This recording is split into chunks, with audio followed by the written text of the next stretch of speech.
Assalamualaikum warahmatullahi wabarakatuh. Kali ini kita akan mempelajari materi mengenai dinamika kependudukan di Indonesia. Pada materi kali ini, kita akan membahas 5 konsep kependudukan. Yang kita tahu, Indonesia merupakan negara kepulauan dengan potensi sumber daya manusianya yang sangat besar. Jumlah penduduk yang terdapat di Indonesia kurang lebih mencapai 256 juta jiwa. Jumlah penduduk tersebut merupakan hasil dari dinamika penduduk. Perubahan jumlah penduduk pada suatu wilayah disebabkan oleh 3 faktor, yaitu terdapat kelahiran, kematian, dan perpindahan. Adanya perubahan faktor tersebut bisa bertambah dan berkurang. Nah, kita mulai dari natalitas. Apabila terdapat penduduk yang melahirkan, maka dinamikanya bertambah. Kemudian, mortalitas. Karena terjadi bencana alam, banyak penduduk yang meninggal, maka dinamikanya berkurang. Lalu yang ketiga terdapat perpindahan atau migrasi. Migrasi dibagi menjadi dua, yaitu emigrasi dan imigrasi. Dari perpindahan tersebut bisa bertambah dan bisa berkurang. Jika tempat tersebut ditinggalkan atau emigrasi berarti berkurang. Namun, sebaliknya jika tempat tersebut didatangi atau imigrasi, maka dinamika penduduknya akan bertambah. Dalam tabel terdapat 4 peringkat jumlah penduduk terpadat di dunia. Jumlah penduduk yang sangat besar ibarat pisau bermata dua.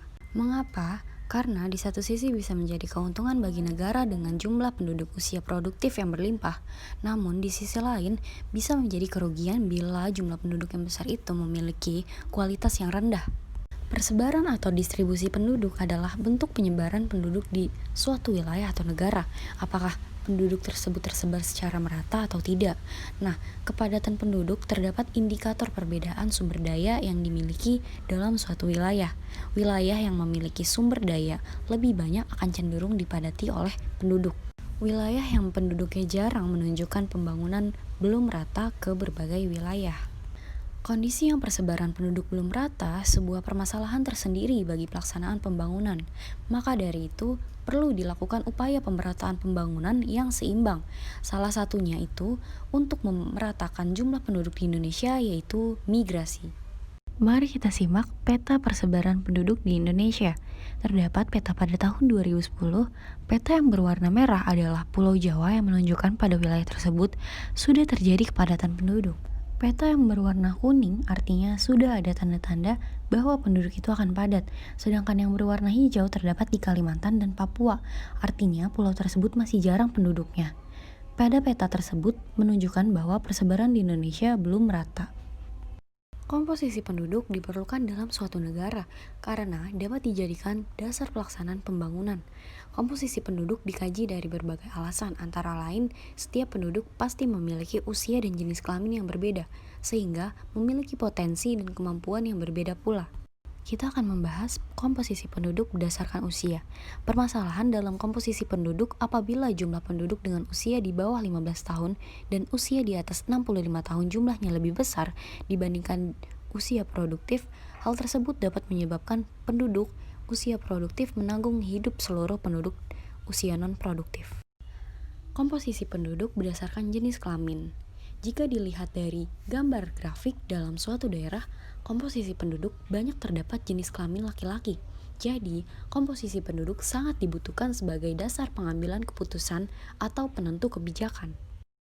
Apa itu pertumbuhan penduduk? Terdapat faktor yang mempengaruhi pertumbuhan.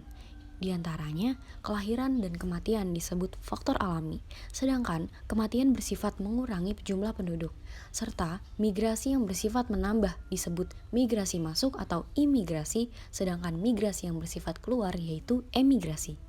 Jumlah penduduk Indonesia yang besar mengakibatkan dua dampak, yaitu ada dampak positif dan dampak negatif. Dari pertumbuhan penduduk bisa bertambah dan berkurang. Akibatnya, dari pertumbuhan penduduk yang cepat akan menyebabkan angka pengangguran, banyaknya orang yang tidak mendapatkan pekerjaan. Lalu, arus urbanisasi tinggi sebab kota lebih banyak menyediakan lapangan pekerjaan. Lalu menurunnya tingkat kesejahteraan penduduk dan juga banyak kemiskinan dan perkampungan kumuh karena lahan pertanian semakin sempit dan jarang, sedangkan manusia semakin bertambah. Jadi, masalah kualitas penduduk yang terjadi di Indonesia karena masih rendahnya tingkat pendidikan. Dari tingkat pendidikan mempengaruhi rendahnya tingkat kesejahteraan, kemudian berpengaruh pada pendapatan per kapita masyarakat.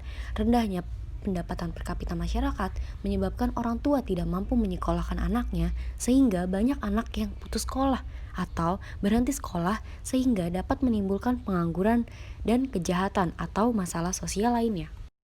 Setiap suku bangsa memiliki ciri atau karakter tersendiri, baik dari aspek sosial maupun budaya. Setiap daerah memiliki kebudayaan yang khas.